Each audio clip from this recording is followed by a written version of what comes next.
दोस्तों, स्वागत है आपका हमारे चैनल आर के वर्मा में। एक दिन की बात है, यात्रा से सकुशल लौटने के बाद बुलाखीराम एक दिन पटेल जी से मिलने आया और दोनों में बहुत समय तक लंबी चर्चा हुए। तभी उनके घर गांव का सरपंच आ निकला और दोनों को किसी बात गंभीर बहस करते देखा तो सरपंच ने पूछ ही लिया, क्या बात है भाई बुलाखी, क्या नहीं होता इस दुनिया में?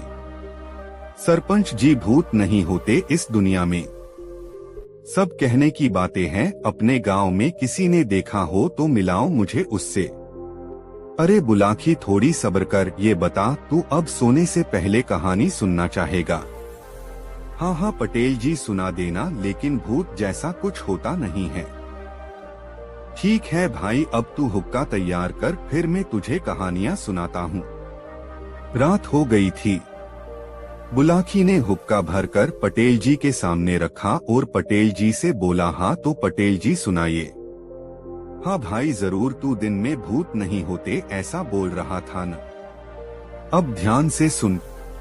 एल बुलाखी, ये बहुत पहले की बात है, मुझे अच्छा से याद नहीं है दिन किस मौसम का था, पर शायद गर्मी का। मेरा दालान अपने घर से सटे उत्तर की दिशा की ओर है। दालान में 3-4 बड़ी चौकियां लगी होती थीं। जिस समय की बात है, उस समय भी जहां तक याद है चौकी पर ही कुछ लोगों के साथ सोया था। इस कारण से यह भी कह सकता हूं कि मौसम गर्मी का था या फिर बरसात का भी हो सकता है। जाड़े का तो सवाल ही नहीं उठता, क्योंकि जाड़े के दिनों में चौकियों को खड़ा कर दिया जाता था और नीचे पुआल बिछा दिया जाता था।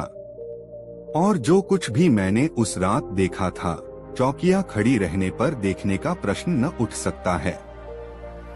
मेरे दालान के आगे मवेशियों के खाने पीने की नादों की एक लंबी पंक्तियां आज भी है, उस समय भी थीं। उसके आगे कुछ परती जमीन और उसके बाद कुछ पेड़ पौधे जो उस समय बिल्कुल छोटे छोटे होंगे। पेड़ पौधों के आगे एक बड़ा सा जलाशय है।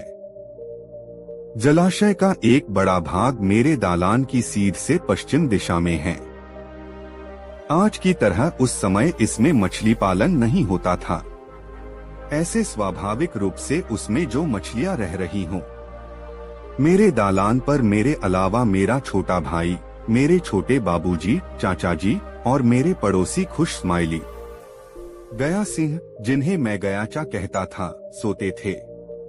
साथ ही गांव के ही एक और आदमी, जिनका घर मेरे घर से लगभग 4-5 बांस की दूरी पर था, सोते थे। नाम था उनका रमेश सिंह। गया सिंह और मेरे छोटे चाचा तो अब स्वर्गवासी हो गए, पर और लोग भगवान की कृपा से सकुशल हैं। मैं उस दिन, जिस रात और जिस भोर का वर्णन करने जा रहा हूँ, उस दिन भी ये सारे लोग रात को सोए हुए होंगे ही। जिस समय मेरी नींद खुली थी और वह दृश्य देखा था, मुझे अंदाजा न होगा कि रात्रि का कौन सा पहर होगा, पर बाद में पता चला कि रात्रि का तीसरा पहर समाप्त होकर चौथा पहर चढ़ा था। नींद खुली तो मैंने अपने दालान के सबसे आगे जलाशय के किनारे दिया या लालटेन जैसी कुछ रोशनी जलती देखी। ध्यान से देखा तो वही रोशनी पाई। कुछ देर बाद सोचा कि शायद कोई अपने बच्चे को टट्टी पाखाना करवा रहा होगा। उस समय सबके यहाँ शौचालय नहीं था। हालांकि आज भी जब देश दुनिया यहाँ तक पहुँच गए हैं, गांव देहातों में शौचालय की बड़ी कमी है। सब घर में आज भी शौचालय नहीं है, जिसके कारण औरतों और लड़कियों को शौच के लिए बाहर जाना पड़ता है। कभी कभी तो उनके साथ बड़े बड़े हादसे भी हो जाते हैं। उन्हें अपने अनमोल रत्न नारी की अस्मत से भी हाथ धोना पड़ता है। सुबह उन्हें भोर के अंधेरे में और शाम को रात हो जाने पर ही निकलना पड़ता है। बीच में उनके लिए काफी परेशानी हो जाती है और शर्मिंदगी उठानी पड़ती है। मैं उस जलती हुई रोशनी को काफी गौर से देख रहा था। मैं आंखें चीरकर उसके अगल-बगल किसी को देखने का प्रयत्न कर रहा था, पर आदमी के नाम पर कोई नहीं दिख रहा था। न ही किसी के खांसने या भुनभुनाने की आवाज आती थी। थोड़ी देर के बाद जलाशय के उस पार में किसी के खांसने की 2-4 आवाजें सुनाई पड़ी। मैंने आवाज को लगभग पहचान लिया था। छोटा बाबूजी, छोटे चाचा रात रहते ही उठकर दिशा मैदान को निकल जाते थे और बीड़ी ज्यादा पनी कामते रहते थे। दिशा मैदान करके आते थे, फिर जाकर जानवरों को बाहर निकालते थे, या कभी कभी गर्मी के दिनों में जानवरों को बाहर निकालकर ही दिशा मैदान को जाते थे। उनके खांसने की आवाज के बाद मैं क्या देखता हूँ कि वह रोशनी अब वहाँ से चल चुकी है। धीरे धीरे हमारी ही तरफ इतना करीब आने पर भी रोशनी के साथ आदमी नाम की कोई चीज दिखाई न पड़ती थी। मैं काफी आश्चर्य और भय में था। वह क्या क्या यह सुना तो बहुत बार है, पर देखा कुछ भी उस तरह का एक बार भी नहीं। एकदम से बगल में रहने के कारण डरा तो रोज ही रहता हूँ। रात को पेशाब एक बार भी नहीं लगने पर उठकर बाहर जाने से पहले सारे रोंगटे खड़े हो जाते थे। उठकर जाने के क्रम में पूरब में तनिक भी झांकने से पहले पूरी देह कांप जाती थी। वह तो क्या कहूँ कि नाली उत्तर दक्षिण की तरफ थी और हमें पश्चिम मुंह करके पेशाब आदि करने के लिए बैठना पड़ता था। पर लाख कांपती थी देह, लाख सिहरते थे रोंगटे, पर जाने या आने के क्रम में एकाध बार उधर पूरब की तरफ डरी नजर अवश्य फेंका जाती थी। एक बार तो ऐसा लगा था कि आज उसको भूत को देख ही लिया क्या। प्राण बिल्कुल सूख गए थे, पर अशोक भैया को सामने पाकर जान में जान आई थी। दीपावली का समय था। हमारे गांव में इस अवसर पर 3 दिनों तक लगातार होने वाले नाटकों का रिहर्सल चल रहा था और वे उस रात गढ़ पर एक जगह का नाम, जहां निकेतन कक्ष भी है, से रिहर्सल करके अपने घर लौट रहे थे। वे जमुनाचा करते आए और हम सबसे बतियाने लगे थे। उन्होंने बातचीत के क्रम में बताया कि पूरब तरफ बैगन के पौधों के बीच उजली साड़ी पहने एक औरत को वे कब से देख रहे थे। पहले उन्हें लगा कि कोई महिला बैगन चुराने के ख्याल से आई होगी और फिर उन्हें देख पौधों के बीच में छिप गई। फिर सोचा कि इत रात में वह भी मात्र बैगन के लिए, तभी यह भी सोचा कि चोर चाई कभी भी कुछ कर सकते हैं और वे छोटे बड़े क्षुद्र सभी होते हैं। पर तभी सहसा उनके रोंगटे खड़े हो गए। अरे, यह तो उन्हें ध्यान ही नहीं रहा कि कहीं यह सोच ही रहे थे कि तभी वह महिला एकदम से गायब दिखी। यह देखकर वे दौड़े दौड़े हाफते हाफते हमारे दालान में आए और हमसे आप बीती सुनाने लगे। मुझे तो काटो तो खून नहीं। छोटका बाबूजी जैसा आदमी यह सब देख सुनकर चुप है। अरे, यह तो भूत प्रेत का नाम लेने वाले लोगों को झकझोर कर रख देते हैं। औरतों की भाषा में कहूँ तो मुंह तक नोच लेते हैं और आंच चुपचाप। इनसे तो ऐसे ही हम सब, मैं, मेरे भाई बहन, भतीजी भतीजिया, चचेरे भैया से काफी डरते थे। भूत प्रेत के बारे में कुछ सुनकर थोड़ी भी उनसे या उनके सामने चर्चा कर लें तो वे हमारी कचूमर तक निकाल दे सकते थे। जिस जगह के या उसके आसपास का वर्णन अशोक भैया कर रहे थे, उन जगहों के बारे में मैं बहुत सुन चुका था कि उधर भूत मंडराते रहते हैं। मेरा दालान उन जगहों में बिल्कुल सटा था। जब भी मैं रात को सोकर उठता था और पर पेशाब लगा होता था, तब जाने से पहले डरकर रह जाता था। डरते डरते दौड़ जाता था और जल्द जल्द पेशाब करके थोड़ा बहुत डरी सहमी निगाहों से उन जगहों पर तका भी जाता था, पर तब तक कोई वैसी चीज पर नजर न पड़ी थी। पर आज तो वह प्रकाश धीरे धीरे हमारी तरफ आया और फिर मेरे दालान के आगे गौशाले से 1-2 कदम आगे रहकर पूरब की तरफ मुड़ गया। फिर बढ़ते बढ़ते दूसरे के घर की तरफ चला गया। छोटका बाबूजी आए और फिर अंदर जाकर कुल्लाकलाला किया। फिर जानवरों को निकालने लगे।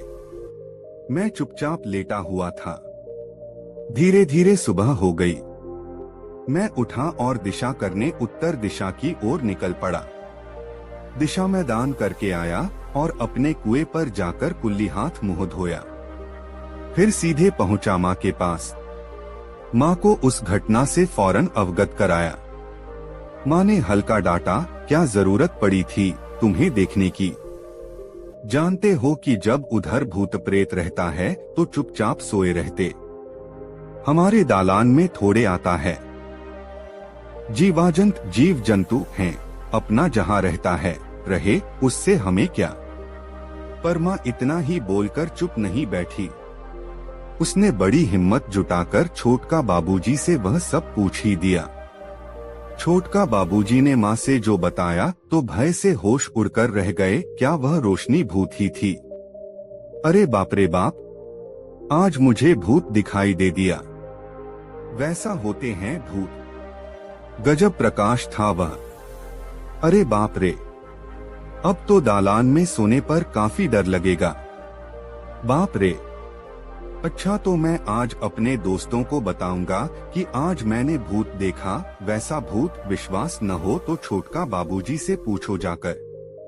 पर हो सकता है छोटका बाबूजी से मेरे दोस्त पूछने जाए तो मुझे 2-4 थप्पड़ों और झिड़कियों का सामना करना पड़ जाए। पर जो भी हो बताऊंगा तो आज मैं जरूर अपने दोस्त को। मन में एक गजब उच्छ्वास था जो मैं अपने साथियों को अपने द्वारा देखे गए भूत का वर्णन करूंगा। मेरे दोस्त कैसे मुझसे सटकर मेरी बातों को फटीफटी आंखों और सीना धौंकने की तरह पचका फुलाकर सुनेंगे। और मैं ढूंढने लगा अपने दोस्तों को और बताने लगा वह सब। ठीक जैसी कल्पना की थी उसी ही प्रकार से मेरे दोस्तों ने सुना। पर जैसी शंका थी मेरे मन में वह भी सामने उभर कर आई। कुछ लोग इसे सत्य मानने लगे, वहीं कुछ लोगों ने इसे झूठ करार दिया। झूठ करार देने वालों में 2 दल थे। एक तो कि मैं बिल्कुल ही झूठ बोल रहा हूँ। दूसरे में यह भाव था कि मैं सच तो कह रहा हूँ, पर ऐसा सौभाग्य मुझे कैसे प्राप्त हो गया। अब देखा जाए, जहाँ बच्चे भूत प्रेत से जितना डरते हैं, मतलब उनका नाम और उनके बारे में सुनकर जिस प्रकार से उनके प्राण निकलने लगते हैं, वे कहानियां हो या फिल्म्स से ज्यादा भूत प्रेत को ही सुनना और देखना पसंद करेंगे। वे सुनते रहेंगे, पढ़ते रहेंगे, देखते रहेंगे। डर पर डर लगते रहेगा उन्हें, पर बिना पूरी सुने देखे छोड़ेंगे नहीं। तो जब मेरे दोस्तों का वह दल जो मुझे झूठा करार दे रहा था, इसके साथ मैंने वही हथकंडा अपनाया। मतलब जाकर पूछ लो छोटका बाबूजी से। बस उनकी हेकड़ी हवा हो गई। 2 पनडुब्बे का। अब दूसरा वर्णन करने जा रहा हूँ। सोंडी तर बांध के बीच बना एक छोटा पुल वाले। यह बात भी लगभग तब की होगी जब मैं 9-10 साल का रहा हूँगा। मौसम संभवतः गर्मी का था। आज तो छोड़े काफी वर्ष हो गए, पर उस समय मैं ब्राह्मण भोज करने जाया करता था बड़ी ललक के साथ। कभी कभी तो कुछ लोगों के साथ बड़ी दूर तक चला जाता था। हमारे गांव के बहुत सारे ब्राह्मण उस दिन नेमा गांव जोनार करने गए थे। यह गांव हमारे गांव से लगभग 3 किलोमीटर उत्तर पूरब के कोने पर पुनपुन नदी के तट पर अवस्थित है। उस भोज में मैं भी अपने ग्रामीणों और दोस्तों के साथ खाने गया था। मेरा भगीना, मेरी चचेरी बहन का लड़का संजय, जो मुझसे कुछ ही छोटा था, मेरे साथ अक्सर रहा करता था। हम दोनों में अच्छा पटता था। जब हम भोज खाकर लौट रहे थे तो मुझे पुनपुन नदी पार करने के बाद शौच की हाजत महसूस हुई। जब मैंने संजय से यह बात कही तो उसने भी वही इच्छा जाहिर की और तब हम दोनों लगभग 1-1.5 हाथ के फासले पर कच्ची सड़क के किनारे शौच करने बैठ गए। यह लिखकर एक बड़ी मजेदार बात याद आई बचपन की, जो शायद आज भी गांव देहात के बच्चे वैसा करते ही होंगे। हूँ तो मैं पक्का देत का ही और देहाती ही कहलाना ज्यादा पसंद करता हूँ। दरदेहातियों से तो भूलकर ही हिंदी में कभी बात करूँ, नहीं तो मगही, क्षेत्रीय और मेरी मातृभाषा में ही बतियाना चाहता हूँ। जबकि बहुत सारे देहातियों में देखता हूँ कि मैं उनसे मगही में बतिया रहा हूँ और वे अपने को बनाने के फेर में हिंदी की ओर जा रहे हैं। अब समझा जा सकता है कि वे कैसी हिंदी बोल पाएंगे। बोलने में तो वे हिंदी की टांग तोड़ ही देते हैं और अपनी भी भाषा से वंचित रह जाते हैं। फलस्वरूप उनके मन की भावना उनके मन में ही रह जाती है। वे किसी को अपनी राय विचार भी सही रूप में देने से असमर्थ हो जाते हैं, साथ ही दूसरे द्वारा सुनने समझने से भी। हम दिल से दिल तभी जोड़ सकते हैं जब अपनी बोली की भाषा प्रयोग करें। यह बात मैं अपने बड़पन में नहीं कहना चाहता हूँ, पर यह मैं सरस्वती की कृपा और गुरु बड़ों के आशीर्वाद का सुफल है कि काम चलने भर मुझे हिंदी आती है। कभी कभी मैं वैसे लोगों को डांट भी देता हूँ जो पढ़े लिखे नहीं के बराबर होते हैं और वे अपनी भाषा में जानकर बात नहीं करना चाहते हैं। उनकी स्थिति त्रिशंकु की तरह होकर रह जाती है। जो भी भाव इसका लगाइए, पर बाहर में मुझे एक से एक मजदूर और एक से एक विद्वान साहित्यकार से जान पहचान है। विद्वानों में अगर कोई भी थोड़ा भी अपनी क्षेत्रीय भाषा मगही, भोजपुरी, मैथिली, बज्जिका इत्यादि में बात करने लगता हूँ तो मैं सहर्ष अविलंब अपनी मगधी शुरू कर देता हूँ। और यह भाव अनपढ़ों में ही ज्यादा देखने को मिलती है कि वे उन्हें जानते नहीं हैं और उसमें झूठ भूठ का हाथ लगा देते हैं। बीच में यह अनावश्यक वर्णन को भी आवश्यक इसलिए मानता हूँ कि इसी बहाने दिल और जज्बात की कौन सी भाषा होनी चाहिए का जिक्र तो हो गया। साथ ही और छोटे मोटे अनावश्यक वर्णनों को भी इसी प्रकार का सार्थक समझा जाएगा। तो मैंने भाषा और बोली पर जो बात की, चाहे जो हो, वह इसलिए कि मैं लगभग 14 साल से 2006 तक के लिए पटना में रह रहा हूँ, पर मुझे शहर की छाप नहीं के बराबर पड़ी है। मेरे साहित्य में भी गांव देहात की माटी है, पेड़ पौधे हैं, दिलजज्बात और अपनत्व है। पर जो लिखा कि आज भी गांव देहात के बच्चे वैसा ही करते होंगे, वह इसलिए कि बाहर में रहने पर गांव तो बहुत कम ही जाना पड़ता है। तो मजेदार बात यह याद आई कि हम बचपन में जब अपने कुछ लंगोटिया यारों दोस्तों के साथ दिशा फिरने टट्टी करने जाते थे तो एक ही जगह सभी पैंट खोलकर बैठ जाते थे।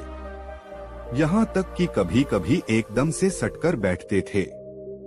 उसके बाद हम बैठे बैठे ही धीरे धीरे बगल की ओर खिसकते थे।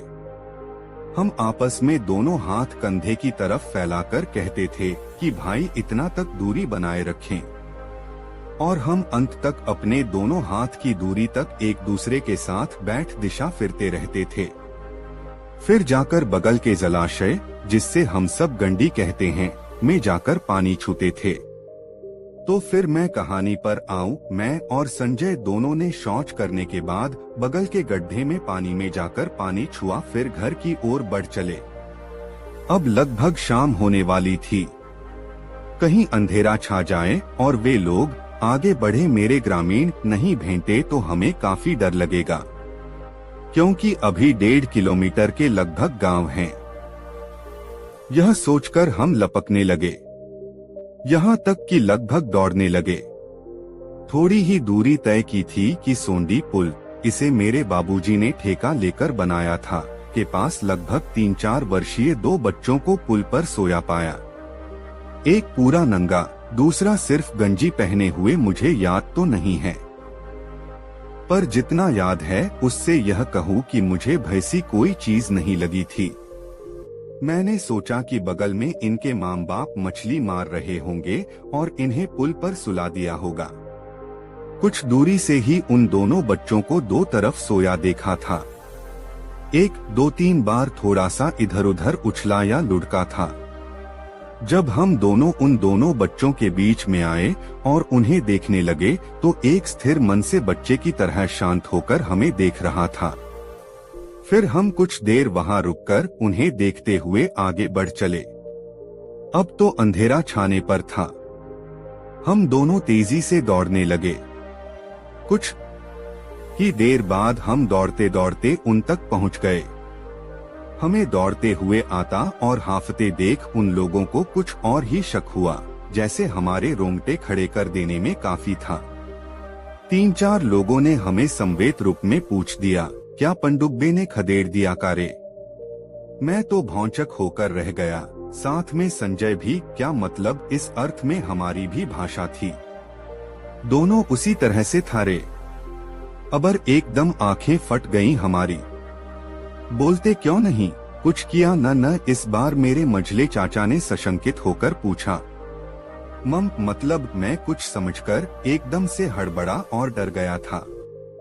इसका जवाब न देकर लगभग समझाने के रूप में बोले, नाना, मंझले चाचा हमारे भांजे, हमारे जोड़पार के और कुछ बड़े भी थे, जिनके द्वारा इन्हें नाना नाना सुनते देख मैं भी इन्हें नाना ही कहता था। जब तुम पीछे रह गए थे तो हमें बता भी देते। मैदान करने लगे थे न? हाँ नाना, पर बात क्या है? सोंडी पर 2 लड़के मिले थे तुम्हें। हाँ, दोनों नंगधड़ंग, सिर्फ एक लड़का गंजी पहने हुए था। पर बात क्या है? मैं उनके साथ साथ बढ़ते हुए उनसे जा सटा था। पनडुब्बे थे दोनों। अरे बाप, मैं तो मारे भय के उछल पड़ा था। लगा कि उनसे नाना चिपक जाऊं। यही स्थिति संजय की भी थी। मेरा सीना लुहार की धौंकनी की तरह तेजी से पचक फूल रहा था, तो वे दोनों पनडुब्बे थे। दूसरी बात, जब जान जाते कि ये पनडुब्बे हैं, तब तो वहीं ही हमारे प्राण निकलकर रह जाते। पर बड़ा अच्छा किया भगवान ने जो हमारे मन में यह एहसास नहीं कराया। नहीं तो उस समय तो हमारी इतनी उम्र थी कि उस उम्र में लोग अकेले में अपरिचित आदमी को भूत तक समझ लेते हैं। जोर जोर की बहती हवा भूत के होने का भय दिला जाती। मैं और संजय दोनों इतना डरे थे कि क्या जिक्र किया जाए। उस समय से हम दोनों उन लोगों के बीच बीच में ही चलना चाह रहे थे। उन लोगों से हमें चलते चलते ही जानकारी मिली कि उन लोगों ने उन दोनों पनडुब्बों को लड़ते हुए देखा था। खूब उठापटक कर रहे थे आपस में दोनों। बाप रे, ऐसा कुछ, ऐसा भी होते हैं ये लोग। फिर हम सब घर पहुंच गए थे। अब कितना और किस प्रकार डरे रहे होंगे, बार बार इस तरह का वर्णन क्या करूं। तो यही 2 कहानियां हैं मेरी जब मैंने भूत देखे थे। हालांकि एक और घटना स्मृति हो रही है कि एक बार मैं शाम के समय में मैंने अपने दालान से पश्चिम और थोड़ा उत्तर की तरफ एक जलते हुए आग के तेज और बड़े गोल को धीरे धीरे चलते हुए देखा था। आग का वह गोला जमीन से लगभग 20-22 फुट की ऊंचाई पर धीरे धीरे उड़ रहा था। जहां तक याद है कि इसे भी शायद कुछ लोगों ने देखा था और कई तरह की बातें की थीं, पर मुझे कुछ स्पष्ट याद नहीं है कि उन लोगों ने क्या क्या प्रतिक्रियाएं व्यक्त की थीं। कहानी खत्म करने से पहले कहना चाहूंगा कि इसे मात्र मनोरंजन में लें, विशेष उलझने की जरूरत नहीं है। पर जो वर्णन किया वह बिल्कुल सत्य है। आज भी साहित्यों में पढ़ने को मिलता है, या जो लोग बिना समझे बुझे देखे चर्चा करते हैं कि भूत प्रेत नाम की कोई चीज नहीं है, उनका कहना बिल्कुल गलत है। बुलाखी, इस नाम की कोई चीज सच में है। हाँ पटेल जी, आप सच कहते हो। मुझे अपने यात्रा वाले दिन याद आने लगे हैं। आपको याद है खजूर की गुठली वाला भूत? हाँ भाई, याद है। खजूर की गुठली राक्षस की कहानी। बुलाखीराम नाई और गंगाराम पटेल। दोस्तों, काशी यात्रा में गंगाराम पटेल और बुलाखीराम नाई ने दिन भर की यात्रा समाप्त कर एक नए नगर में प्रवेश किया। वहां उन्होंने ठहरने के लिए एक उचित स्थान की खोज की और वहीं रैन बसेरा करने का निश्चय कर लिया। और पटेल ने बुलाखी को पैसे देकर शहर में भोजन का सामान लेने भेज दिया और स्वयं अपनी दिनचर्या को निपटाने में व्यस्त हो गए। बुलाखी इस बार भी लौटा और एक नई खबर उसके पास तैयार थी। पटेल जी ने पूछा, क्या बात है भाई बुलाखी, तू आज फिर किसी चिंता में पड़ गया ऐसा लगता है। उसने सोचा इस खबर को पटेल को अभी सुनाऊंगा तो पटेल जी यह कहकर टाल देंगे कि रात्रि होने दे, भोजन करने के पश्चात बिस्तर पर लेटते समय तुझे तेरी बात का उत्तर दे दूंगा। इसलिए उसने वह बात उस समय पटेल को नहीं बताई। वह बात को पेट में डाले रहा। जब वे दोनों भोजन करके निवृत्त हो गए तब बुलाकी ने बात छेड़ी, पटेल जी, आज भी इस शहर में मैं एक नई घटना देख आया हूँ। ठीक है, उस घटना का वर्णन कर, फिर उसे सुनकर मैं तेरी बात का उत्तर दूंगा, पटेल ने कहा। पटेल जी, आज इस नगर में मैंने जंगल में एक स्थान पर एक आदमी और एक राक्षस को एक पेड़ नीचे बात करते सुना। मैंने उन्हें खड़े देखा तो उत्सुकतावश मैं भी यह देखने पहुंच गया और छुपकर उनकी बातें सुनने लगा। मैंने देखा वो आदमी उस राक्षस से बहुत विनती कर रहा था, किंतु राक्षस पर उसकी विनती का कोई असर नहीं पड़ा। लग रहा था उस आदमी की मौत करीब आ गई है। अंत में उसने राक्षस से कहा, मुझे आखिरी बार अल्लाह से दुआ कर लेने दीजिए। ठीक है, कर लो, राक्षस बोला। व्यापारी ने अल्लाह से दुआ मांगी। फिर उसने राक्षस से कहा, मेरी आखिरी इच्छा अपनी पत्नी और बच्चों से मिलने की है। आप एक बार मुझे अपने घर जाने की इजाजत दीजिए। मैं आपसे वादा करता हूँ कि उनसे मिलके मैं यहाँ फिर से हाजिर हो जाऊंगा। राक्षस ने कुछ देर तक कुछ सोचा, फिर इस नतीजे पर पहुँचा कि व्यापारी की बातों पर विश्वास कर लेना चाहिए। अतः उसने उसे घर जाने की इजाजत दे दी। घर जाकर व्यापारी ने अपनी पत्नी और बच्चों से भेंट की। उसने उन्हें कुछ जरूरी हिदायत दी, पर राक्षस के बारे में उनसे चर्चा तक नहीं की और राक्षस के पास जाने के लिए रवाना हो गया। मैंने उसके घर तक पीछा करा और उसे वापस जंगल की तरफ जाते देखा। पटेल जी, आगे क्या हुआ, वो आदमी कौन था और राक्षस के चुंगल में कैसे फंसा, वो बाद में बच गया। क्या हुआ उसके साथ, इस रहस्य को उजागर कीजिए पटेल जी। बुलाकी, बहुत समय पहले इस नगर एक व्यापारी था। वह बहुत ही ईमानदार था। व्यापार के सिलसिले में वह अक्सर दूसरे शहरों में जाता रहता था। एक बार व्यापार के सिलसिले में वह कहीं जा रहा था। सफर काफी लंबयो शहराती रास्ते में एक पेड़ के नीचे वह कुछ देर आराम करने के लिए रुक गया। कुछ देर आराम करने के बाद रास ने खाने की पोटली खोली। उसमें उम्दा किस्म के मीठे मीठे खजूर थे। वह खजूर खासकर उसकी गुठलियां इधर उधर फेंकने लगा। अचानक एक भयानक राक्षस व्यापारी के सामने आकर खड़ा हो गया। इससे पहले कि वह कुछ समझ पाता, भयानक घनगर्ज के साथ राक्षस बोला, अरे मूर्ख, तेरी यह हिम्मत, अब तू बच नहीं सकता। चल, मरने के लिए तैयार हो जा। राक्षस का डरावना रूप और उसके द्वारा मारे जाने की बात सुनकर व्यापारी बुरी तरह घबरा गया। उसकी समझ में नहीं आ रहा था कि वह क्या करे। आखिर क्यों यह राक्षस उस पर कुपित हुआ है और क्यों उसे मारना चाहता है, और इससे पहले कि राक्षस उसका कोई अहित कर पाता की हिम्मत जुटाकर उसने कहा, महाशय, मुझसे क्या गलती हुई है, क्यों मारना चाहते हैं आप मुझे? गलती नहीं, तुमसे अपराध हुआ है, राक्षस ने और ऊंचे स्वर में कहा। मेरा एक ही बेटा था जिसे तूने मार डाला है। मैंने, व्यापारी ने आश्चर्य से कहा, यह आप क्या कह रहे हैं? आपके बेटे को मैंने कब मारा? तुमने खजूर खाकर उसकी जो गुठलियां फेंकी हैं, उन्हीं में से एक गुठली मेरे बेटे के सिर पर लगी, जिससे उसकी मौत हो गई। महाशय, पहली बात तो यह है कि खजूर की गुठली लगने से कोई मर नहीं सकता, मगर फिर भी यदि ऐसा कुछ हुआ है तो मैंने जानबूझकर तो आपके बेटे को खजूर की गुठली नहीं मारी। व्यापारी ने अपना बचाव करते हुए कहा, अनजाने में आपके बेटे के सिर में गुठली लग गई और उसकी मौत हो गई। इसमें मेरा क्या दोष है? इसलिए आपको चाहिए कि मुझे माफ कर दें। माफ कर दूं तुझे? अपने बेटे के हत्यारे को माफ कर दूं? यह हरगिज नहीं हो सकता, राक्षम ने दांत पीसते हुए कहा। उसने उससे बहुत विनती की किंतु राक्षस पर उसकी विनती का कोई असर नहीं पड़ा।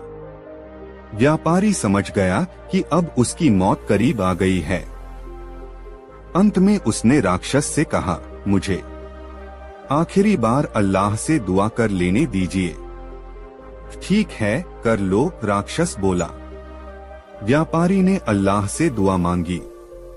फिर उसने राक्षस से कहा, मेरी आखिरी इच्छा अपनी पत्नी और बच्चों से मिलने की है।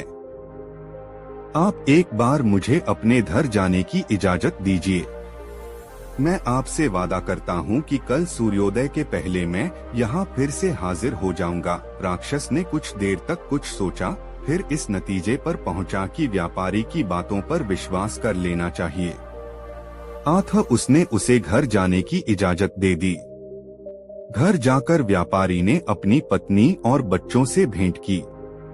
उसने उन्हें कुछ जरूरी हिदायत दी, पर राक्षस के बारे में उनसे चर्चा तक नहीं की और राक्षस के पास जाने के लिए रवाना हो गया। अपने वादे के अनुसार दूसरे दिन व्यापारी ठीक समय पर उस पेड़ के पास पहुंच गया। राक्षस वहां मौजूद नहीं था। बेचारा व्यापारी मुंह लटकाए पेड़ के नीचे बैठ गया। तभी एक यात्री वहां एक हिरणों के साथ पहुंचा। उसने पेड़ के नीचे उदास बैठे व्यापारी को देखा तो सोचा कि जरूर कोई दुखिया किसी गम में डूबा बैठा है। आखिर जानना तो चाहिए कि इसे क्या कष्ट है। यही सोचकर वह यात्री उसके पास गया और बोला, क्यों भाई, तुम यहाँ इस तरह उदास क्यों बैठे हो? और क्या तुम्हें पता नहीं कि यहाँ राक्षस रहते हैं? चलो उठो यहाँ से, वरना राक्षस आकर खा जाएंगे। व्यापारी रुआसा हो गया। बोला, भाई, मुझे एक राक्षस का ही इंतजार है। क्या राक्षस का इंतजार? अरे भाई, तुम कहीं पागल तो नहीं हो? नहीं भाई, दरअसल मैं अनजाने में हुए एक पाप की सजा भुगतने के लिए यहाँ बैठा हूँ। कहकर व्यापारी ने उसे अपनी दुख भरी कहानी कह सुनाई। फिर बोला, महाशय, आज मेरी जिंदगी का आखिरी दिन है। राक्षस आता ही होगा, इसलिए आप यहाँ से चले जाएं, वरना आप भी संकट में पड़ सकते हैं। स्त्री बोली, हे युवक, मैं इस राज्य की ऐश्वर्य लक्ष्मी हूँ। अब तक मैं यहाँ सम्मान के साथ रह रही थी, लेकिन मेरे सम्मान के ये दिन अब समाप्त होने ही वाले हैं। अरे ये क्या कह रही हो देवी? चंद्रदत्त ने आश्चर्य से पूछा, क्या इस राज्य पर कोई विपत्ति आने वाली है या फिर राजा की निगाहों में तुम्हारे प्रति सम्मान की भावना का ह्रास होने लगा है? इन दोनों ही बातों में कोई बात सच नहीं है, युवक, ऐश्वर्य लक्ष्मी ने कहा। न तो इस राज्य पर कोई विपत्ति आने वाली है और न यहाँ के राजा ने मेरे सम्मान में कोई उपेक्षा दिखाई है। बात कुछ और ही है। मैं अपने लिए नहीं, यहाँ के राजा के जीवन के लिए चिंतित होकर रो रही हूँ। अब से 8वें दिन यहाँ के राजा पर घोर संकट आएगा। उस संकट में या तो उसके प्राण चले जाएंगे या फिर शेष जीवन उसे कारागार में व्यतीत करना पड़ेगा। उसी आशंका को जानकर मेरी रुलाई फूटी पड़ रहते काराग्राम स्वयं को रोने से रोक नहीं पा रही हूँ। यह सुनकर चंद्रदत्त ने पूछा, हे देवी, मैं इस राजा का एक छोटा सा सेवक हूँ। राजा ने मुझे अपनी सुरक्षा के लिए नियुक्त किया हुआ है। यदि मेरे होते सुगुर सेवक का जीवन किसी खतरे में पड़ता है तो यह मेरे लिए लज्जा की बात होगी। मुझे कोई ऐसा उपाय बताओ कि मैं सतर्क रहकर हर क्षण अपने स्वामी की रक्षा कर सकूं।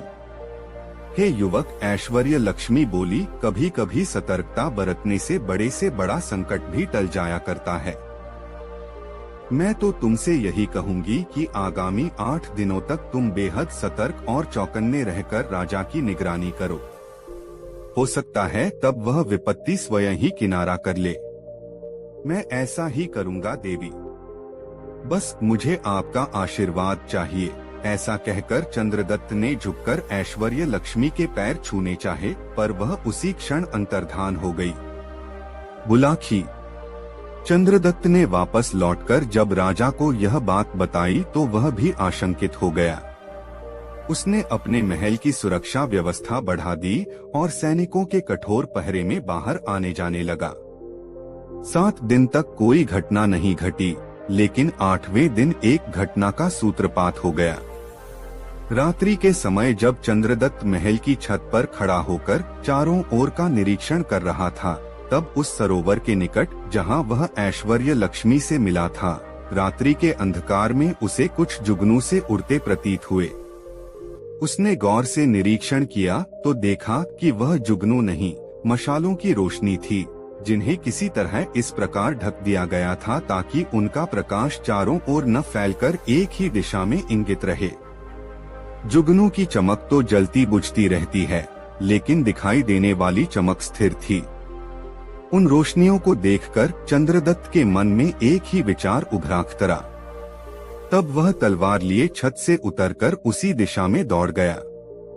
वहां पहुंचकर वह एक स्थान पर छिपकर खड़ा हो गया। थोड़ी ही देर बाद कमर में हथियार बांधे लगभग 20 नकाबपोशों का दल वहां पहुंचा। वहां उन्होंने एक जगह से कूड़े का एक बड़ा सा ढेर हटाया। ढेर हटा तो वहां एक सुरंग का मुहाना दिखाई देने लगा। तब वह नकाबपोश एक एक करके उस सुरंग में उतरते चले गए। जब वह नकाबपोश सुरंग में कुछ आगे बढ़ गए तो चंद्रदत्त भी पीछे से सुरंग में उतर गया और दूर रहकर मशालों की मध्यम रोशनी में रास्ता तलाशता उनके पीछे पीछे चल पड़ा। बुलाखी राम। उस सुरंग का मुख सीधे राजा के कक्ष में ही खुलता था। स्वयं राजा को भी इस सुरंग के विषय में कुछ पता नहीं था, किंतु उसके शत्रु न जाने कैसे उस सुरंग के विषय में जान गए थे। बहरहाल 20 नकाबपोश सुरंग के दरवाजे पर पहुंचे। वहां उन्होंने कोई पत्थर हटाकर सुरंग का द्वार खोला और एक एक करके राजा के कक्ष में पहुंच गए।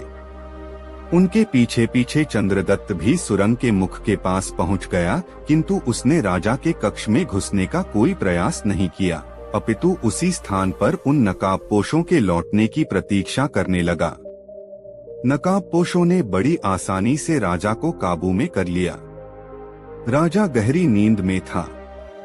सोते में ही राजा को दबोचकर नकाबपोशों ने उसके हाथ पांव रस्सियों से बांध दिए और उसके मुंह में कपड़ा ठूंस दिया ताकि वह चिल्ला न सके। बाहर पहरे पर नियुक्त किसी भी प्रहरी को इस घटना की भनक तक न मिली। नकाबपोश जैसे आए थे उसी तरह एक एक करके सुरंग में उतरने लगे। बस यही मौका था चंद्रदत्त को पराक्रम दिखाने का। जैसे पहला नकाबपोश पेट के बल रेंगता हुआ गुफा में दाखिल हुआ, चंद्रदत्त ने खट से उसका सिर काटकर आगे की ओर फेंक दिया। उसका धड़ खींचकर उसने दीवार के साथ सटाकर खड़ा कर दिया। इसी तरह उसने 19 नकाबपोश काट डाले। अब अंतिम नकाबपोश की बारी आई। एक साथ 2 आदमी गुफा में जा नहीं सकते थे, इसलिए उस नकाबपोश ने पहले बंधन में बंधे राजा को आगे खिसकाया। फिर वह स्वयं भी सुरंग में पेट के बल दाखिल होने लगा। चंद्रदत्त ने राजा को अंदर खींचकर उसे एक किनारे बैठाया और फिर तैयार होकर खड़ा हो गया। लेकिन इस बार उसने अंतिम आदमी पर अपनी तलवार न उठाई, वरन बलपूर्वक उस पर अधिकार कर लिया। उसने राजा के बंधन खोलकर उसी रस्सी से नकाबपोश को जकड़ दिया। फिर पहले उसने राजा को अपने कक्ष में भेजा और बाद में उस नकाबपोश को लाश की तरह घसीटता हुआ अंदर ले आया। अंदर लाकर जब उस नकाबपोश के चेहरे से नकाब हटाई गई तो उसका चेहरा देखकर दोनों की ही आंखें आश्चर्य से फटी की फटी रह गईं। जानते हो बुलाखी, वह नकाबपोश कौन था? वह नकाबपोश था राजा का रक्षा मंत्री। राजा उस मंत्री पर अपने प्रधानमंत्री से भी ज्यादा भरोसा करता था। राजा ने तब उसके अपराध के लिए दंड नियत कर दिया। उसने आदेश प्रसारित कराया कि इस विश्वासघाती मंत्री को जमीन में गाड़ दिया जाए। सिर्फ इसका सिर जमीन से बाहर रहे और जो भी व्यक्ति उस मंत्री के पास से गुजरे वह एक जूती उस एहसान फरामोश के सिर में जरूर मारे। सोहे बुलाकी, आज तू जिस दृश्य को देखकर आया है वह उसी समय का है। नगरवासी अपने राजा की आज्ञा के अनुसार उस नमकहराम मंत्री के पास जाते हैं और एक जूती उसके सिर में मारकर आगे बढ़ जाते हैं। कहानी समाप्त कर पटेल ने बुलाकी से पूछा, बुलाकी राम, अब तो तुम्हारी शंका का समाधान हो गया ना? हाँ पटेल जी, अब मेरी शंका का निवारण हो गया। अब आप भी सोइए और मैं भी सोने की कोशिश करता हूँ। कुछ देर बाद दोनों ही सो गए। दोस्तों वीडियो को एक लाइक जरूर करें। दोस्तों काशी यात्रा के अगले पड़ाव में वे दोनों एक नए नगर में पहुँचे। वहाँ एक खूबसूरत सा बाग देखकर उन्होंने वहीं ठहरने का निश्चय किया। इस बार बुलाकी राम शहर में जिस दृश्य को देखकर आया था वह इस प्रकार का बुलाकी ने देखा कि एक नौजवान चक्की के दो पाटों को एक लकड़ी में डालकर रास्ते पर लुढ़काता हुआ ला रहा था। तभी घोड़े पर सवार होकर मर्दाना वेश में एक को वहां पहुंची। उसने उस नौजवान पर हंटर बरसाने शुरू कर दिए। युवक हाथ जोड़कर उससे माफी देने की फरियाद करने लगा। युवक के बार बार माफी मांगने पर वह युवती कुछ नरम पड़ी और हंटर बरसाने बंद कर वहां से घोड़ा दौड़ाती हुई चली गई। यह दृश्य देखकर बुलाकी के मन में उस रहस्य को जानने को उत्सुकता पैदा हो गई। रात को सोने से पूर्व जब उसने गंगाराम पटेल से इस रहस्य को उजागर करने का आग्रह किया तो गंगाराम ने कहा, बुलाकी राम, ध्यान से सुन, इस नगर में जानी नाम का एक ठग रहता है। जानी के पिता का देहांत हो चुका है। परिवार में उसकी माँ और वह स्वयं ये हो प्राणी हैं। जानी ठगी के द्वारा ही अपनी जीविका चलाता है। एक दिन की बात है, जानी की माँ बहुत उदास भाव में बैठी हुई थी। तभी जान ने अपने काम से घर वापस लौटा। माँ को उदास देखकर उसने पूछा, माँ क्या बात है, आज तू बहुत उदास लग रही है? माँ बोली, बेटा जानी, मेरी उदासी का कारण तू ही है। मैं तेरे ही विषय में चिंतित हूँ। मेरे विषय में? हाँ बेटा, मैं यह सोचकर चिंतित हो रही हूँ कि मेरे मरने के बाद तू भोजन कैसे बनाकर खाएगा। अगर मेरे सामने ही तेरा विवाह हो जाता तो कितना अच्छा होता। मैं तुझसे बार बार कहती हूँ कि बेटा अपना विवाह कर ले, किंतु तू मेरी बात पर ध्यान हो नहीं देता। माँ जानी बोला, अब तू यह चिंता छोड़ दे। मैंने विवाह करने का मन बना लिया है। जल्द ही मैं तेरे लिए एक ऐसी सुंदर बहू ढूंढ लाऊंगा जो तुझे हर प्रकार का आराम देगी। बहू के आ जाने पर चूल्हा चक्की के कामों से तुझे निजात मिल जाएगी। फिर तू आराम से बैठकर ईश्वर का भजन करती रहना। जानी की माँ यह सुनकर खुश हो गई। जानी भी अपनी होने वाली पत्नी के लिए जेवर आदि जुटाने में लग गया। इसी प्रयास में वह एक दिन एक सर्राफ की दुकान पर पहुंचा। उसने बड़ी अच्छी पोशाक पहन रखी थी। सर्राफ ने उसे कोई बहुत बड़ा ग्राहक समझा। उसने जानी से पूछा, बताइए जनाब, कौन सा जेवर खरीदेंगे? मुझे एक खूबसूरत सा हार दिखाइए, ऐसा हार जिसकी कीमत भी वाजिब हो और जो दिखने में भी अच्छा हो। जानी ने कहा, हाँ हाँ जरूर, मैं अभी आपको आपकी पसंद का हार दिखाता हूँ। यह कहकर सर्राफ ने उसके सामने कई तरह के हार पेश कर दिए। जानी ने उसमें से एक हार पसंद कर लिया। हार को परखते हुए उसने सर्राफ से पूछा, कितनी कीमत है इस हार की? 2000 रुपए, सर्राफ ने कहा। ठीक है, यह हार मेरा हुआ। जब तक मैं रुपए निकालूं, आप इसकी रसीद लिखकर मुझे दे दीजिए। दुकानदार जब रसीद बुक लेने अंदर चला गया, तभी योजनानुसार जानी की माँ ग्राहक बनकर वहां पहुंची और शोकेसों में सजे जेवरों को देखने लगी। इससे पूर्व की सर्राफ लौटता जानी ने बड़ी फुर्ती के साथ वह हार अपनी माँ की तरफ उछाल दिया, जिसने फौरन ही वह हार अपने ब्लाउज के गले में खोस लिया।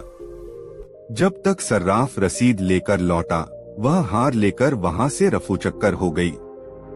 जानी ने रसीद लेकर जेब में रख डोली और 2000 रुपए गिनकर सर्राफ को दे दिए, लेकिन उसने वहां से उठने का कोई प्रयास नहीं किया। उसकी निगाह शोकेसों में लटके दूसरे जेवरातों पर घूमती रही। उसे उत्सुक देखकर सर्राफ ने उससे पूछा, कोई और जेवर चाहिए जनाब? हाँ, मुझे उस जैसा ही कोई दूसरा हार दिखा दीजिए, जानी बोला। दुकानदार ने तत्परता से उसे दूसरा हार लाकर दे दिया। जानी ने हार जेब में डाला और बाहर जाने लगा। यह देखकर दुकानदार ने कहा, श्रीमान, इस हार की कीमत तो चुका दीजिए। कीमत तो मैं आपको पहले ही दे चुका हूँ। अब क्या एक चीज की कीमत दो बार लोगे? जानी दुकानदार पर बिगड़ उठा। दोनों में वाद विवाद होने लगा। नौबत हाथापाई तक पहुंच गई।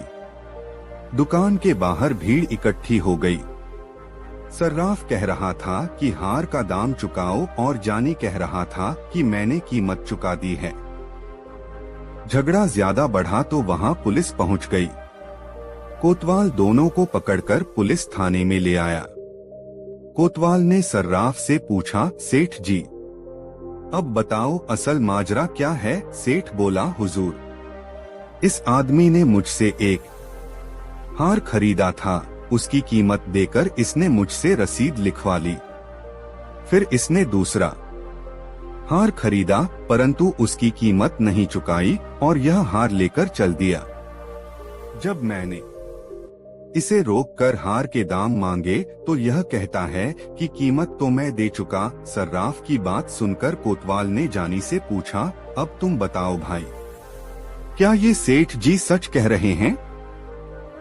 नहीं हुजूर, ये सरासर झूठ बोल रहे हैं। मैंने इनसे एक ही हार खरीदा है जिसकी रसीद मेरे पास है।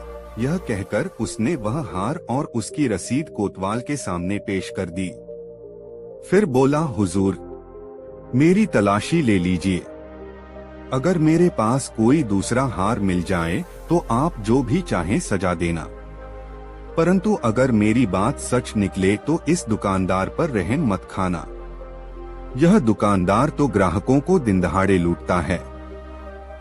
कोतवाल ने जानी की जामा तलाशी ली, लेकिन उसके पास से कोई और हार न मिला। यह देखकर सर्राफ का चेहरा पीला पड़ गया।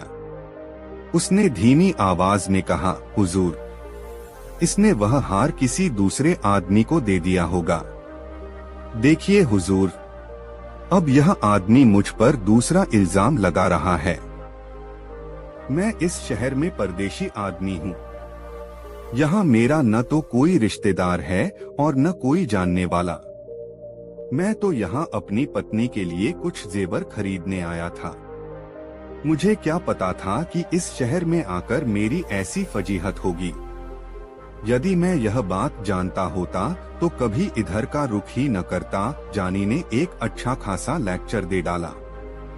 जानी के इस लेक्चर का कोतवाल पर अच्छा प्रभाव पड़ा। उसने जानी को निर्दोष जानकर उसे जाने की अनुमति दे दी और दुकानदार को डांट फटकार कर वहां से भगा दिया। बेचारा दुकानदार लूट पिट कर वहां से चला आया। घर लौटकर जानी ने वह हार भी अपनी मां को सौंप दिया और अगले दिन किसी दूसरे व्यक्ति को ठगने की योजना बनाने लगा। बुलाखी राम। अगले दिन जानी फिर ठगी करने के लिए निकला। उसने एक हलवाई की दुकान से 2 सेर जलेबियां खरीदी और उन्हें लेकर नगर के बाहर एक रास्ते पर बैठ गया। वहां उसने उन जलेबियों में कांटे से छेद कर दिए और एक बबूल के पेड़ पर चढ़कर वह जलेबियां पेड़ के कांटों में टांग दी। कुछ जलेबियां अपने पास भी रख ली। कुछ ही देर बाद उसे एक आदमी घोड़े पर बैठा आता दिखाई दिया। उसके घोड़े पर काफी सामान लदा हुआ था और वह घोड़ा भी बहुत अच्छी नस्ल का था। जानी ने उस व्यक्ति को ही अपने शिकार के रूप में चुन लिया। वह व्यक्ति करीब आया तो जानी ने उससे कहा, आओ मित्र, घोड़े से उतरकर नीचे आओ, देखो मेरे पास कैसी बढ़िया चीज है। वह व्यक्ति घोड़े से नीचे उतर आया। जानी ने कुछ जलेबियां उसकी ओर बढ़ाते हुए कहा, लो यह फल खाओ, इनका स्वाद बहुत ही उत्तम है। अजनबी व्यक्ति जब जलेबी लेने से झिझकने लगा तो जानी ने एक जलेबी अपने मुंह में डाल ली। बोला, झिझको नहीं मेरे भाई, निःसंकोच होकर खाओ, खाने में बेहद मजेदार हैं ये फल। फल? तुम इन्हें फल कह रहे हो, यह तो जलेबियां हैं। अजनबी बोला। तुम्हें धोखा हो रहा है मित्र, जानी बोला, यह फल ही हैं। समीप के एक वृक्ष से मैंने अभी अभी इन्हें तोड़ा है, विश्वास न हो तो मेरे साथ चलकर देख लो। अजनबी उसकी बातों में आ गया। उसने एक जलेबी मुंह में डाल ली। अब जलेबी तो मीठी होती ही है। अजनबी को वह बहुत स्वादिष्ट लगी। वह बोला, यह तो सचमुच बहुत मीठी है, पर मुझे यह विश्वास नहीं हो रहा कि सचमुच ही तुमने इन्हें किसी वृक्ष से तोड़ा है। ओफो मित्र, तुम तो बहुत शक्की जान पड़ते हो। आओ मेरे साथ, मैं तुम्हें वह पेड़ दिखाता हूँ, उस पर अभी भी इस जैसे बहुत से फल हैं। यह कहकर वह उस अजनबी को बबूल के पेड़ के पास ले गया और उस पर अपने द्वारा लटकाई हुई जलेबियों को दिखाते हुए बोला, लो देख लो अपनी आंखों से, वे लटके हैं फल। अजनबी लालच में आ गया। उसने घोड़े की रास जाने को पकड़ाई और यह कहकर कि तुम इस घोड़े को पकड़ो, कुछ फल मैं भी तोड़ लूं। बबूल के उस पेड़ पर चढ़ गया। बस फिर क्या था, जानी उछलकर घोड़े की पीठ पर जा बैठा। घोड़ा मोड़ा और 2-3 हंटर उसकी पीठ पर जमा दिए। घोड़ा तूफानी रफ्तार से भाग छूटा। अजनबी यह दृश्य देखकर बौखला उठा। वह तेजी से नीचे उतरा और पकड़ो दौड़ो की आवाजें लगाता उसके पीछे भागा, किंतु घोड़े और मनुष्य का क्या मुकाबला। जानी शीघ्र ही उसकी निगाहों से ओझल हो गया। लुटापिटा मुसाफिर आवाजें लगाता ही रह गया। बुलाखी। जानी जब घोड़े को सरपट दौड़ाता हुआ ले जा रहा था, तभी रास्ते में उसे एक बुढ़िया दिखाई दी जो अपनी जवान बेटी के साथ शहर की ओर जा रही थी। यह देखकर जानी का शैतानी दिमाग फिर सक्रिय हो उठा। उसने अपना घोड़ा उस बुढ़िया के पास ले जाकर रोका और उससे पूछा, बुढ़िया माई, कहीं दूर से आ रही हो क्या? हाँ बेटा, हम 5 कोस दूर से पैदल ही चलकर आ रही हैं। शहर में एक रिश्तेदार के यहाँ जाना है, बुढ़िया बोली। तब तो जरूर थक गई होगी। आओ मेरे पीछे घोड़े पर बैठ जाओ, मैं तुम्हें वहां तक छोड़ दूंगा, जानी ने कहा। नहीं बेटा, बुढ़िया बोली, मैं तो नहीं थकी, क्योंकि मुझे तो पैदल चलने का अभ्यास है। हाँ, यह मेरी बेटी जरूर थक गई है, कभी इतनी दूर पैदल नहीं चली है न, इसलिए तुम मेरी जगह इसे कुछ देर के लिए अपने पीछे बिठा लो। जानी ने तब उसकी जवान बेटी को अपने पीछे घोड़े पर बिठा लिया। बुढ़िया ने कहा, बेटा तुम सचमुच एक रहमदिल आदमी हो, वरना आज के जमाने में कौन किसी की मदद करता है। अच्छा जरा अपना नाम तो बता दो। मेरा नाम है जमवाई राजा, ऐसा कहकर जानी ने घोड़े को एड़ लगा दी। घोड़ा तेजी से आगे की ओर भाग छूटा।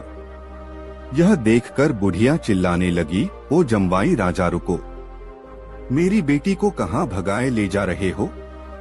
अरे कोई मेरी मदद करो, जमवाई राजा मेरी बेटी को भगाए ले जा रहा है। उसकी पुकार सुनकर लोग हंसने लगे। एक व्यक्ति कहने लगा, अरे बुढ़िया माई, तेरी बेटी को तेरा जमवाई ले जा रहा है तो इसमें बुरी बात क्या है? पत्नी तो अपने पति के ही साथ जाएगी न, फिर तू इतना क्यों चिल्ला रही है? बेचारी बुढ़िया हाथ मल कर रह गई। जानी ठग उसे भी चूना लगा गया। बहरहाल जानी उस युवती को लेकर अपने घर पहुंचा। लड़की चिल्लाने लगी तो जानी ने उसके मुंह पर कपड़ा बांध दिया। उसके हाथ पांव भी बांध दिए ताकि वह भाग न सके। फिर वह अपनी माँ से बोला, माँ, तू मुझसे विवाह करने को कह रही थी ना? देख, यह बहू लाया हूँ तेरे लिए। यह सुनकर बुढ़िया खुश हो गई। उसने लड़की की बलैया ली और जानी से कहा, बेटा, बहू तो अच्छी है, परंतु तुमने हाथ पांव और मुंह क्यों बांध दिए हैं? अरे खोल दे इसके हाथ पांव को। यह तो मेरी बड़ी प्यारी बहू है। यह कोई गड़बड़ थोड़े ही करेगी। फिर उसने उस युवती के सिर पर हाथ फिराते हुए उससे पूछा, क्यों बहू? चीखेगी, चिल्लाएगी तो नहीं? युवती भी हालात को समझ गई थी। उसने गर्दन हिलाकर सहमति व्यक्त कर दी।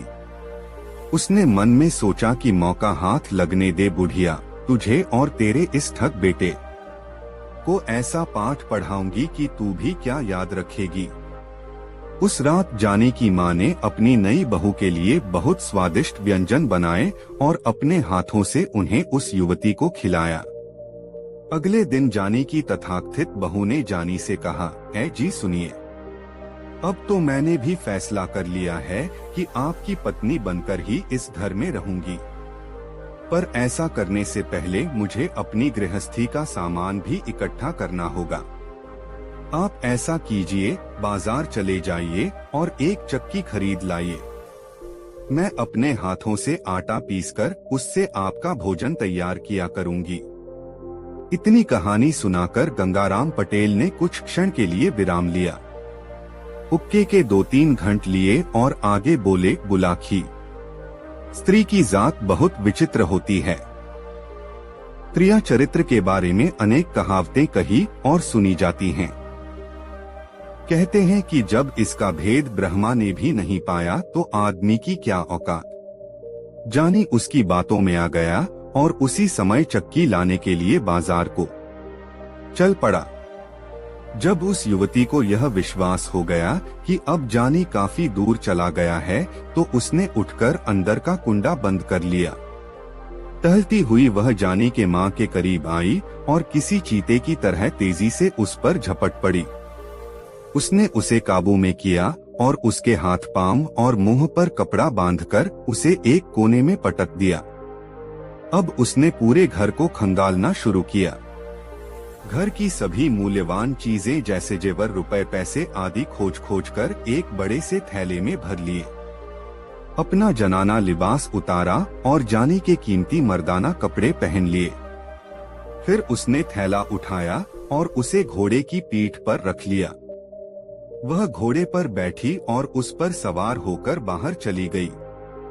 जानी की माँ उसे जाते हुए देखकर टुकुर टुकुर ताकती रह गई। चोर के ऊपर मोर पड़ गया था। युवती मर्दाने वेश में घोड़े पर सवार होकर बाजार में पहुंची। शीघ्र ही उसे जानी दिखाई दे गया, जो चक्की के दोनों पाटों को एक लकड़ी के डंडे में फंसाकर उसे घसीटता हुआ ला रहा था। युवती उसके पास पहुंचकर रुकी और कड़क कर कहा, अरे हरामखोर, यह क्या कर रहा है? इस चक्की के पाटों को सड़क पर घसीटकर राजकीय सड़क को खराब कर रहा है। ऐसा कहकर उसने 3-4 हंटर जानी की पीठ पर जमा दिए। हंटर की मार खाकर जानी कराह उठा और बार बार हाथ जोड़कर उससे माफी मांगने लगा। उसने युवती को बिल्कुल भी नहीं पहचाना था।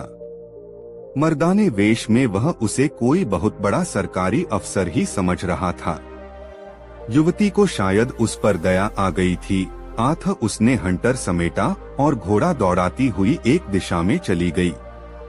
अपनी कहानी को पूर्ण विराम देते हुए गंगाराम पटेल बोले, बुलाखी, आज शाम सड़क पर जो नजारा तू देखकर आया था वह यही नजारा था। पिटने वाला था। जानी ठग और पीटने वाली थी वह युवती जिसे वह अपनी पत्नी बनाने के लिए अपने घर लाया था। अब रात भी बहुत हो गई और तेरे प्रश्न का उत्तर भी तुझे मिल गया है। अब आराम से सो। मेरी आंखों में भी नींद गहराने लगी है और फिर सुबह आगे की यात्रा भी तो करनी है। यह कहकर उन्होंने पैर फैला लिए। बुलाकी भी सोने का प्रयास करने लगा। दोस्तों, यह कहानी आपको कैसी लगी कमेंट में जरूर बताएं और वीडियो को एक लाइक जरूर करें। दोस्तों, काशी यात्रा से वापसी के चरण में गंगाराम पटेल और बुलाखीराम नाई एक नए नगर में पहुंचे और रात्रि विश्राम उसी नगर में किया। उस नगर में बुलाखीराम ने एक बाग के अंदर एक ऐसा तालाब देखा जिसके घाट सोने के थे। उसमें जो मछलियां तैर रही थीं, वह सब चांदी की थीं। सोने का घाट और चांदी की मछलियों को देखकर बुलाखीराम की उत्सुकता जाग उठी। रात को सोने से पूर्व उसने गंगाराम पटेल से रहस्य को बताने के विषय में कहा तो उन्होंने कहा, बुलाखीराम, इस भारत देश में श्रीपुर नाम का एक नगर है। उस नगर में राजनारायण नाम का युवक रहता था। वह क्षत्रिय जाति का था, अतः उसे शिकार करने का बहुत शौक था। वह प्रायः अकेला ही जंगल में जाकर बनेले पशुओं का शिकार किया करता था। एक बार आखेट की तलाश में राजनारायण एक ऐसे जंगल में चला गया जहां वह पहले कभी नहीं गया था। वहां उसे शिकार तो कोई मिला नहीं, लेकिन परिश्रम इतना करना पड़ा कि वह थककर चूर हो गया। वह सुबह के समय घर से निकला था और अब दोपहर का समय हो चला था, अतः भूख प्यास से उसकी हालत खराब होने लगी थी। बुलाखी, इंसान भूख को तो किसी हद तक बर्दाश्त कर लेता है, किंतु यदि पानी न मिले तो उसकी हालत खराब हो जाती है। यही हाल राजनारायण का भी हुआ। वह प्यास बुझाने के लिए सारे जंगल में भटकता रहा कि शायद कहीं उसे कोई तालाब या नदी दिखाई दे जाए, किंतु न तो कोई तालाब न कोई नदी या ऐसी जोहड़ दिखाई दी जिससे जल पीकर वह अपनी तृष्णा शांत कर पाता। जल न मिलने से उसकी हालत बिगड़ने लगी और वह चक्कर खाकर एक स्थान पर बेहोश होकर गिर पड़ा। संयोग से उस समय उस वन में एक देवकन्या वन विहार के लिए आई हुई थी। उसने जब भूमि पर बेहोश पड़े राजनारायण को देखा तो वह नीचे उतरी और राजनारायण का निरीक्षण करने लगी। राजनारायण बहुत खूबसूरत और तंदुरुस्त नौजवान था। देवकन्या उसका रूप देखकर उस पर मोहित हो गई। उसने राजनारायण को अपनी बाहों में उठाया और उसे एक सरोवर के किनारे ले गई। वहां उसने राजनारायण के मुख पर पानी के छींटे मारे तो राजनारायण की बेहोशी टूट गई। यह उठकर बैठ गया। उसकी नजर जब देवकन्या पर पड़ी तो पहली ही नजर में वह भी उसके रूप पर मोहित हो गया। उसने देवकन्या से पूछा, हे सुंदरी, तुम कौन हो जिसने इस निर्जन वन में मेरी रक्षा की है? देवकन्या बोली, मैं एक देवकन्या हूँ। मैं वन विहार के लिए घर से निकली थी। जंगल में तुम मुझे बेहोश पड़े दिखाई दिए तो मैं तुम्हें इस सरोवर पर ले आई।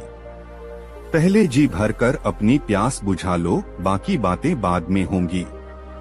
बुलाखी, तब राजनारायण ने पहले तो सरोवर से जल पीकर अपनी तृष्णा शांत की, फिर उस देवकन्या से कहा, हे सुंदरी, मैं तुम्हारा स्वरूप देखकर तुम पर मोहित हो गया हूँ। अब से पहले मैंने तुम्हारे जैसी कोई अन्य सुंदरी नहीं देखो। क्या तुम मुझसे विवाह करना पसंद करोगी? यह सुनकर उस देवकन्या ने कहा, हे युवक, मोहित तो मैं भी तुम्हारे रूप पर हो गई हूँ, किंतु विवाह मैं तुम्हारे साथ तभी करूंगी जब तुम मेरी एक शर्त मान लोगे। कौन सी शर्त है तुम्हारी? राजनारायण ने पूछा।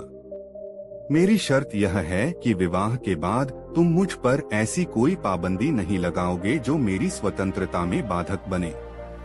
तुम मुझसे यह भी नहीं पूछोगे कि मैं कहाँ गई थी, क्यों गई थी अथवा किसके पास गई थी, आदि आदि।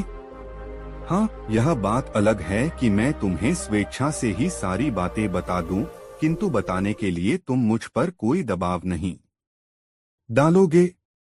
यदि मेरी यह शर्त मंजूर है तो मैं तुमसे विवाह करने के लिए तैयार हूँ। राजनारायण तैयार हो गया और तब उन दोनों ने वन में ही वन देवता को साक्षी मानकर गांधर्व विवाह कर लिया। राजनारायण उस देवकन्या को अपनी पत्नी बनाकर अपने घर ले आया। कुछ दिन दोनों के बहुत आनंदपूर्वक बीते।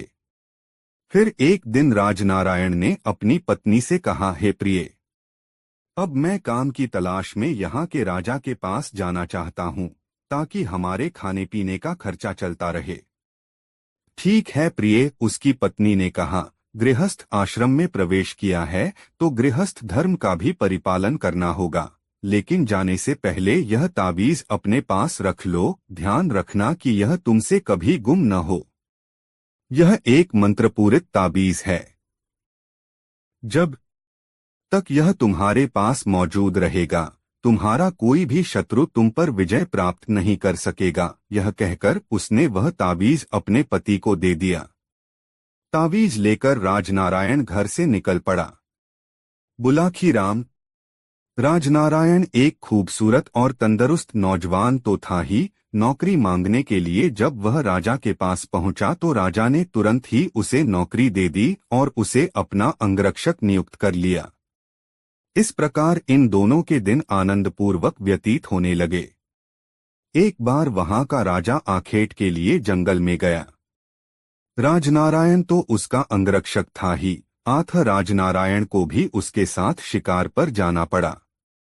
शिकार के दौरान एक सिंह ने उसके बाएं हाथ पर अपने पंजे का ऐसा झपट्टा मारा कि राजनारायण की एक उंगली क्षतिग्रस्त हो गई। उसमें से खून बहने लगा। किसी तरह उसने पट्टी बांधकर उंगली से बहते खून को तो रोक लिया, किंतु उसकी उंगली का दर्द बरकरार रहा। घर लौटकर उसने अपनी पत्नी को भी यह बात न बताई और भोजनादि से फारिग होकर बिस्तर पर लेट गया। आधी रात का समय हुआ तो एकाएक उसकी उंगली में फिर तेज दर्द उठना शुरू हो गया। दर्द के कारण उसकी आंखों से नींद गायब हो गई। तभी उसने जो दृश्य देखा उसने उसके दर्द के एहसास को भी भुला दिया। उसने देखा, दूसरे बिस्तर पर सोई हुई पत्नी एकाएक उठी। उसने एक उचटती सी निगाह अपने पति के बिस्तर पर डाली। फिर यह देखकर कि उसका पति गहरी नींद में सोया पड़ा है, संतोष की सांस लेती हुई मकान के एक दूसरे कक्ष में दाखिल हो गई। राजनारायण दम साधे सोने का नाटक किए यूं ही बिस्तर पर पड़ा रहा। कुछ देर बाद जब उसकी पत्नी सोलह सिंगार करके घर से बाहर निकली तो राजनारायण दबे पांव उसके पीछे लग लिया। उसकी पत्नी एक सरोवर के पास पहुंची। वहां एक काले रंग का पहाड़ जैसा मजबूत व्यक्ति पहले से ही मौजूद था। जैसे राजनारायण की पत्नी वहां पहुंची, उसने लपककर उसे अपनी बाहों में भर लिया और उस पर चुंबनों की बौछार कर दी। अपनी पत्नी को किसी पर पुरुष की बाहों में झूलते देख राजनारायण गुस्से से आग बबूला हो उठा। वह भूल गया अपने विवाह पूर्व अपनी पत्नी को दिया हुआ वचन। उसने आव देखा न ताव तलवार निकाली और एक ही वार में उस काले रंग के व्यक्ति का सिर काट डाला। अगले वार में उसने अपनी पत्नी का शीश भी काटकर तालाब के जल में फेंक दिया। जैसे ही उसकी पत्नी का कटा सिर उस तालाब के जल में गिरा, एकाएक तालाब के जल में जैसे भूचाल सा आ गया। जल में ऊंची ऊंची तरंगें उठने लगीं। तालाब का पानी ऐसे खौलने लगा जैसे उसे नीचे से भट्ठी पर खौलाया जा रहा हो। पानी के सभी जलचर मरमर कर ऊपर तैरने लगे। जब जल शांत हुआ तो एक दूसरा चमत्कार हुआ। राजनारायण ने देखा कि तालाब के सभी घाट सुनहरे हो गए थे। ऐसा लगता था कि जैसे घाटों की सारी सीढ़ियां सोने की हो गई हों। जल के शांत जल में मछलियां तैर रही थीं और वे सारी मछलियां ऐसा लगता था जैसे चांदी की बनी हुई हों। बुलाखी। उस चमत्कार को देखकर राजनारायण का हौसला जवाब दे गया। वह बुरी तरह घबराकर वहां से भाग खड़ा हुआ। राजनारायण किसी अनिष्ट की आशंका से इतना भयभीत हो गया कि उसने वह नगर ही छोड़ दिया और किसी दूसरे प्रदेश में चला गया। सोहे बुलाखी राम। उसी दिन से बाग में स्थित उस सरोवर के घाट सोने के और उसमें तैरती मछलियां चांदी के रंग की बन गई हैं। आज शाम तुम जिस सरोवर को देख कर आए थे वह वही सरोवर था। अब बताओ, तुम्हारी शंका का निवारण हो गया तो ठीक है, मैं सोने का उपक्रम करूं। पूछने को कुछ बाकी बचा ही नहीं था। आठ बुलाखीराम ने कहा, सो जाओ पटेल जी, मेरी शंका का निवारण हो गया है। तदोपरांत दोनों ही सो गए। दोस्तों, यह कहानी आपको कैसी लगी कमेंट में जरूर बताएं। ऐसी और नई मजेदार कहानी सुनने के लिए हमारे चैनल आर.के. वर्मा को सब्सक्राइब जरूर कर लें और यह वीडियो अपने मित्रों को जरूर शेयर करें। वीडियो देखने के लिए आपका बहुत बहुत धन्यवाद। मिलते हैं किसी अगले वीडियो में, तब तक के लिए जय श्री राधे राधे। धन्यवाद।